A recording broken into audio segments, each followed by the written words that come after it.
Okay, I'm starting this tutorial all the way in Procreate, and I have right here every frame of the drawing that I want visible, even multiple different mouths, like if you want them, have them both visible.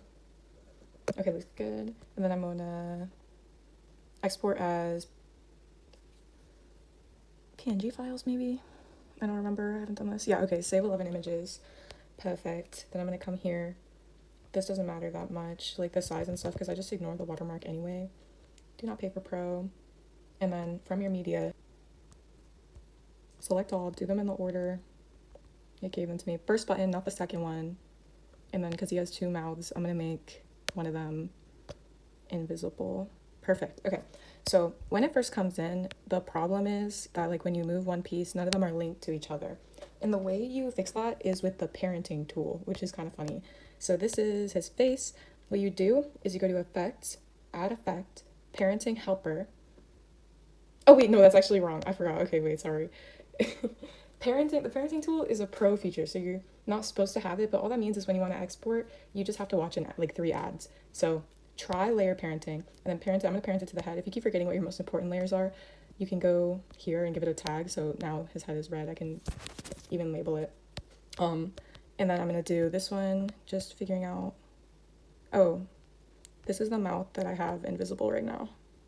So I'm gonna click on this too, parenting, try it out, bind it to the head. This too, parenting, try it out, bind it to the head. This is the mouth, parenting, try it first, attach it to the head. This parenting, try it first, to the head, this, to the head. And these ones that are below too, I'm also gonna parent to the head. To parent something, it doesn't need to be on top of it, which is really helpful. It can be under it too. So do that. And then I'm gonna parent the head to the body. So now what you get is moving, oh, hi, please parent to the body. Okay, oops. I didn't realize I moved it. When you move the body, everything should move. When you move the head, everything should move with it. And the parenting tool, I'll explain that in a second, but hold on, I'm gonna make this smaller so we can do like a test. One thing is like clicking on move and transform over here, you can, this is the basic move, but you'll notice that little point, that is the pivot point. So click on the little move thing again, and then you can decide where you want it to pivot from. This is really important because pretty much everything like rotates. I'm gonna have him pivot from like right here, and I'm even gonna move his head a little bit because I feel like he's not on the neck. So now when I go to do this, it should pivot, like, I don't like that exactly, so I'm gonna like move it over here. Yeah, perfect. So your pivot point matters a lot. And then for like the body, I'm gonna click it again. I would probably want him to pivot from like real down low so it looks like his whole body is moving. Yeah, perfect. And you're gonna have to do that with like every single item. So like this little spider thing, I'm gonna have the pivot point be right here, and now when I go to rotate it, it should look like it's actually attached. And what you can do is add the effect parenting helper, and what this does is gives it realistic like gravity. So now, like imagine I want his head tilted back. This, which I put the parenting helper on, you can decide if you want it to like rotate with it. So for rotate, I'm gonna put it on locked, and then like I can show you the difference, or I'll put it on weighted, and then you decide how weighted you want it to be. So like with weighted, that's what I usually use, by the way. When I have his head tilted back, like I want it maybe to go like this. And what that does is now it's linked. So when you rotate one thing, it'll rotate in tandem. You just have to choose how much you want it rotated. So like I'll do it again, or maybe I'll actually do a little animation. I'm gonna add a keyframe at the end. Oh, sorry, before you do that, you have to click whatever you want to change. So rotate, do here, rotate, do here, and I'm gonna be like that. So now, Jesus, that's slow. I'm gonna add a graph. I'm gonna add, try it first again. You can still export it, so it's not, like, don't be afraid of the pro features. I have a bounce here, so now he's gonna bounce like this, but you can also do like this. This is like a bang, bang, bang, like. So it really depends on what you want. There's a lot of cool graphs. I recommend playing with them to figure out what you want. I'm gonna do like that, let's see. Okay, cool, that gives a good example for what the parenting tool will do. So I'm gonna grab onto like this one, yeah. Put the pivot point like right here, because that's where I want it to pivot from.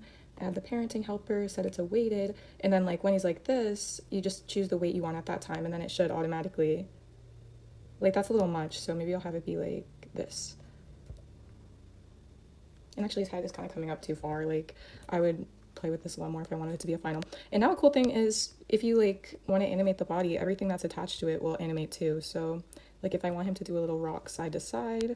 Oh, and for the graphs, like if you go on the rotation, that's what I picked. Like that's what my keyframes are on. You can do copy curve and take the graph with you. So now I'm gonna like put the same curve on the body. And now it's in time with it. So that's cool. This animation is kind of goofy. I don't really know what I'm going for. But I could also add the parenting helper to the head and have it be like weighted so that when it's up, his head is down. So there's like, you can see how it's attached to other parts of it. And then one helpful thing, if you're gonna switch, like if I wanted halfway through to switch to the open mouth from the closed mouth, I think this is my open mouth. Nope, that was his face. Perfect. Hi, please become visible. Okay, this is the other mouth. So, oops. It looks really like static if you do it like that. I'll show you like on one of my other projects. Oh my god, I just never finished anything. What the fuck? This was a special birthday edition. Okay. Like what I do before the eyes shift to the other eyes is, you can see, I think, yeah, I animated this, which is the size, and I have the size like squash and stretch, and then stretch again to kind of give it a more natural feel. In like these settings, like I'll just show you. This is the, that helps give you a bounce. Actually, I'll go give Weber a bounce so you can see exactly what I mean, because it's really helpful. Why did it not save my project name? What the fuck? Okay, so what you can do, I usually do this at the end of my whole project, is I select the whole thing, group it, and then do this one, keyframes, and then at one keyframe, you make him wider and shorter. Oops, and I'm gonna move his pivot point, I think, down. This is for the whole group though, so it shouldn't affect anything below it. And I'm gonna make him shorter. And then, why are we so low quality? I can't. Hello? Did I make him really small on accident? Oh, he's okay. He's recovering.